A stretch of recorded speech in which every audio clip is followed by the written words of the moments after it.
3 March 1924 ইতিহাসে এই দিনে ওসমানীয় খিলাফতকে আনুষ্ঠানিকভাবে বিলুপ্ত ঘোষণা করা হয়। অথচ একসময় এটি ছিল বিশ্বের অন্যতম বৃহৎ সাম্রাজ্য, যা ইউরোপ, এশিয়া ও আফ্রিকার বিস্তীর্ণ অঞ্চল জুড়ে আধিপত্য বিস্তার করেছিল। ইতিহাসবিদরা লিখেছেন, প্রথম বিশ্বযুদ্ধে ওসমানীয়দের পরাজয়, অযোগ্য নেতৃত্ব, সাম্রাজ্য জুড়ে জাতীয়তাবাদের উত্থান এবং পশ্চিমাদের বিভিন্ন ষড়যন্ত্র ওসমানীয় সাম্রাজ্যের পতনের পেছনে সবচেয়ে বড় ভূমিকা রেখেছিল। পশ্চিমা দেশগুলো থেকে পড়াশোনা করে আসা তুরস্কের তরুণ তুর্কিরা চেয়েছিল পশ্চিমা ধাঁচের রাষ্ট্র ব্যবস্থা কায়েম করতে।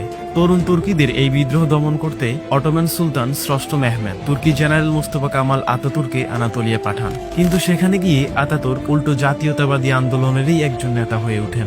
আতাতুর্কের নেতৃত্বে জাতীয়তাবাদী আন্দোলন হয়ে ওঠে আরও জোরালো।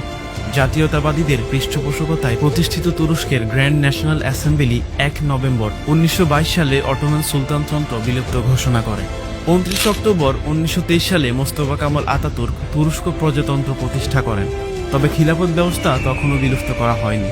আব্দুল মজিদ দ্বিতীয়কে খলিফার আসনে বসানো হয়, তবে তাকে কোনো রাজনৈতিক ক্ষমতা দেওয়া হয়নি। অবশেষে ৩ মার্চ 1924 সালে মোস্তফা কামাল আতাতুর্ক খিলাফত ব্যবস্থাও বিলুপ্ত ঘোষণা করেন এবং আব্দুল মজিদ দ্বিতীয় সহ অটোমান রাজ পরিবারের সদস্যদের নির্বাসনে পাঠান।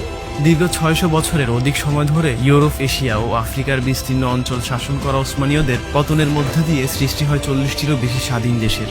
স্পষ্টতই ওসমানীয় সাম্রাজ্য ছিল মুসলিম বিশ্বের জন্য একটি ঐক্যবদ্ধ শক্তি।